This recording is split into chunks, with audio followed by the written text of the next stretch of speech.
access to ACARS functions is via the data link key. To initialize the ACARS during pre-flight, select the flashing init prompt at 6 right, then request at 5 right. When the flight information is returned from company, there is a scratchpad message and two-tone chime. The scratchpad is cleared using the clear key. Select the flashing init at 6 right and confirm the uplink data is correct. To record the logbook page number, select 5 left, then type in the page number with a slash after the first digit, or line selected if it's listed. Continue initialization by selecting the next key to display page 2. On page 2, input the oil quantity, in quarts, added to each of the engines and the APU.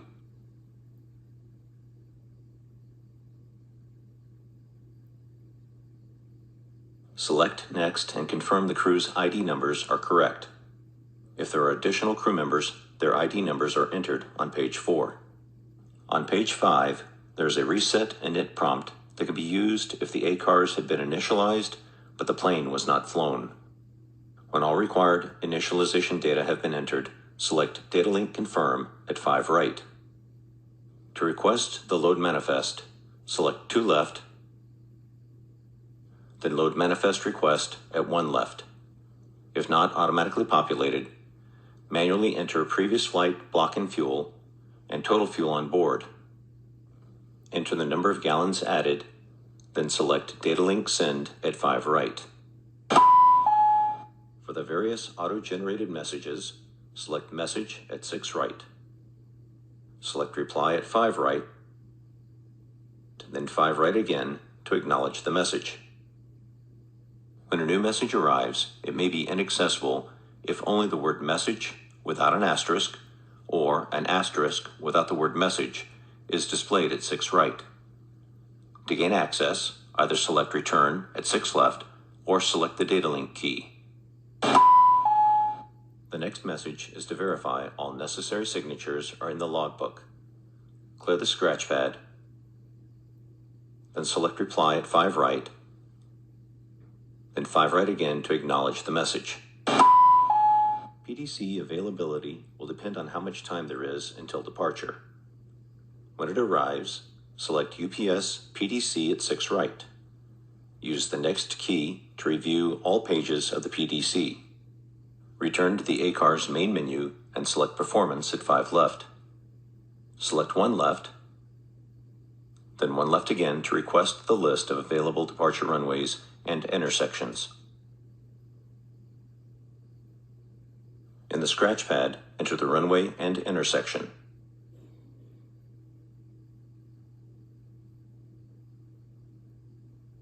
Input this at 5 right.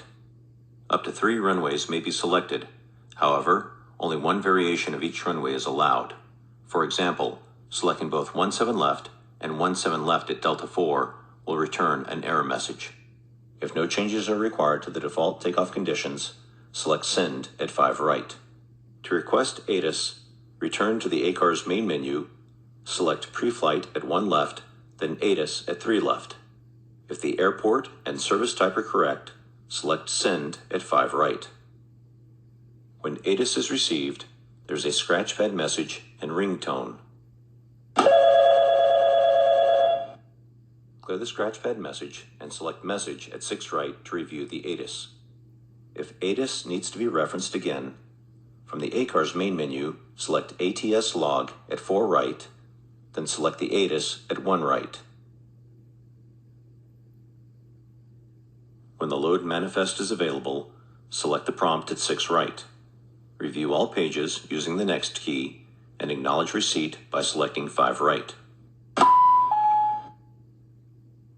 The captain is required to electronically sign the ELM by entering the ELM version number and their GEMS ID, then selecting Send at 5 right. After the ELM is signed, the crew should receive a message verifying the signature was received and accepted. Once loading is finished, the crew will receive a load complete message, which is accepted by selecting 5 right.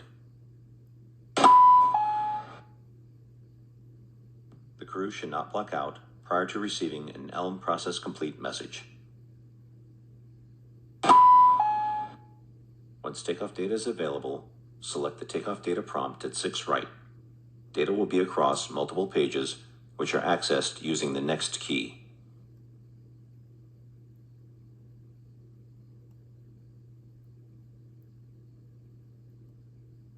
Due to the high volume of the ringtone that accompanies the arrival of a new ATIS, crews are encouraged to use single update rather than auto update to prevent an unnecessary distraction during a critical phase of flight. Post-flight is divided into 2 parts. To begin, select post-flight at 6 right. Type in the landing runway and enter it at 1 left. If the approach was something other than an ILS, select 2 left, then 3 left to display a list of approach types. Note that an LPV has its own entry.